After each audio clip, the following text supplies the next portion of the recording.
Olam chesed yibane,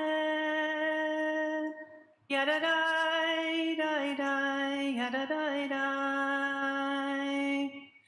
Olam chesed yibane, yadadai, dai, dai, yadadai, dai.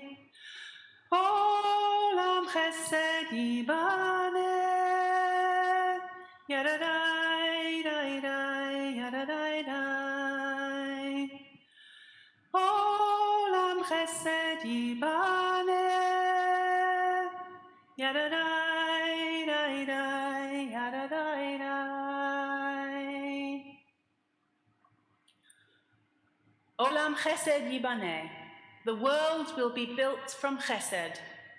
So goes the song, words from Psalm 89, that Rabbi Ilana introduced to us some time ago. Chesed is one of those English words, one of those Hebrew words that cannot easily be translated into English. Indeed, when Miles Coverdale in 1535 published the first ever translation of the Hebrew Bible into English, he realized that there was no English word which quite captured its meaning, and he then, to translate it, coined the term loving kindness. What can we learn about Gemilut Chasadim, acts of loving kindness, from the women we read about today? The women in Liv's reading, our matriarch Rebecca, and Ruth in the Haftarah. The women Liv read about willingly brought gifts for the Mishkan, the sanctuary in the wilderness, as well as their skills and talents. Indeed, later on in the book of Exodus, we learn that the copper laver, the washing bowl, was made from the mirrors of the women who served in the Mishkan, the tabernacle. The women who donated their mirrors were ready to shed their vanity and their precious possessions in service of a higher purpose. The building of the Mishkan represented the physical symbol of the Israelites' relationship with God. The creation of a place which would serve as a focus for their worship of God. Chesed is an essential component of that relationship and the covenant. It is the mortar that binds the structure together. The women willingly gave their skills and what was precious to them in order to create a framework for the practice of chesed. In last week's Torah portion, Abraham sent his servant back to his homeland to find a wife for his son Isaac. When Abraham's servant first sees Rebekah at the well, the Torah comments on Rebekah's physical beauty. However, the criteria for her selection as Isaac's wife are not to do with her physical attributes, but rather to do with her actions and behavior in offering water for Abraham's servant and his camels to drink at the end of their long journey. In the book of Ruth, we are not told how Ruth looks, though we may assume that she was attractive since she caught Boaz's eye the first time he saw her gleaning in the fields. But as we learn from the text, Boaz admires and values Ruth because of her deeds in standing by Naomi and even leaving her family and her own native land, echoing Abram's call, Lech Lecha, back in chapter 12 of Genesis, to care for her mother-in-law in her land. Rebekah and Ruth are both described by their actions and deeds, and their behavior demonstrates their kindness and character, their chesed. The importance of chesed is found in many of our Jewish texts. In the Ethics of the Fathers, Pirkei Avot, it is written that the world is founded on three things: Torah, avodah, worship, and gemilut chasadim, acts of chesed, loving kindness. The rabbis also taught, in three respects are gemilut chasadim, acts of loving kindness, superior to tzedakah. Tzedakah, which is usually translated charity, even though it's a little bit different than that, tzedakah can be done only with one's money, whereas gemilut chasadim can be done with one's person and one's money. Tzedakah can be given only to the poor, whereas gemilut chasadim can be done for both the rich and the poor, And tzedakah can be given to the living only, whereas gemilut chasadim can be done both for the living and the dead by attending to funeral needs and supporting the mourners. These acts are exactly what Mitzvah Day last Sunday, or actually this year's Mitzvah Month, is all about, and we're going to hear more about that later. It allows us to put into practice these ideas of improving the world by helping others, by committing acts of chesed. The essence of Judaism is said to lie in deed, not creed.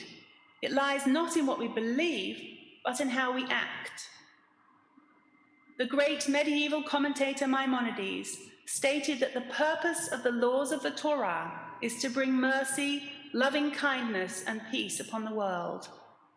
And I quote from the rabbinic work, Seder Eliyahu Rabbah, "I call heaven and earth to witness that whether it be Jew or non-Jew, man or woman, free or enslaved, only according to their deeds does the Spirit of God rest upon them." The sages said that the three characteristics most important for Jewish character are modesty, compassion, and kindness, chesed. But they based this on God's own actions, claiming that the Torah begins with an act of kindness and ends with an act of kindness. It begins with God clothing the naked, and I quote, "The eternal God made for Adam and his wife garments of skin and clothed them," in Genesis 3. And it ends with God caring for the dead. And God buried Moses in the valley, in Deuteronomy 34. The whole issue of gemilut chasadim, acts of loving kindness, with its many aspects, is clearly one that stimulates our imagination and is a rich source of themes for films and books. I can think of several works with this type of moral story that are contemporary fairy tales, often transforming miserable, selfish people into generous, compassionate, giving ones. Off the top of my head, Dickens' Christmas Carol is probably the ultimate one. The film It's a Wonderful Life, the book Pay It Forward, and Groundhog Day, which is one of my favorite films of this genre. The appeal of stories and films such as these is the transformation of a life that was sad, barren, empty, despairing, selfish often, to a happy, humble, more selfless, people-filled one, concerned with the welfare of others. Giving not only benefits the recipient, it is as important for the good of the one who gives as for the one who receives. In the film It's a Wonderful Life, the hero, George Bailey, played by James Stewart, comes to realize it is what he does for others that is important, and the world would be a worse place without him in it. And the obnoxious, self-absorbed weatherman Phil Connor in Groundhog Day must relive the same day over and over and over and over until he has learned his lesson, at which point he finally wakes up to a new day. And the first question he asks the woman he has fallen for is, "Can I do anything for you today?"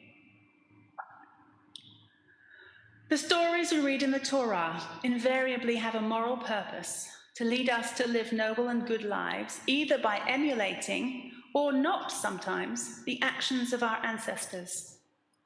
The women of Exodus help to build a structure which will provide the means to perform acts of loving kindness.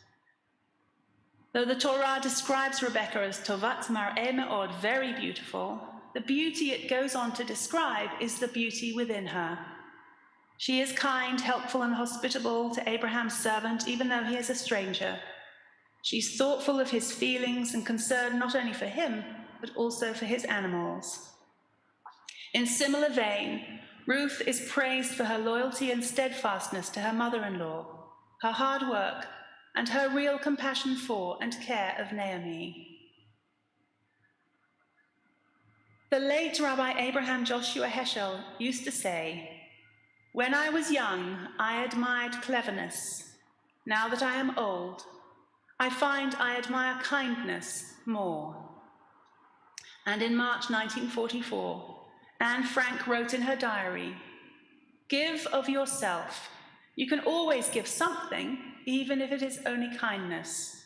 No one has ever become poor from giving."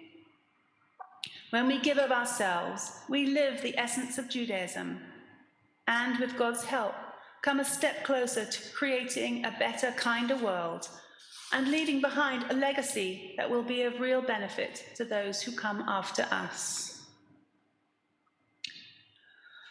And now turning to you, Liv, if you don't mind putting your camera on.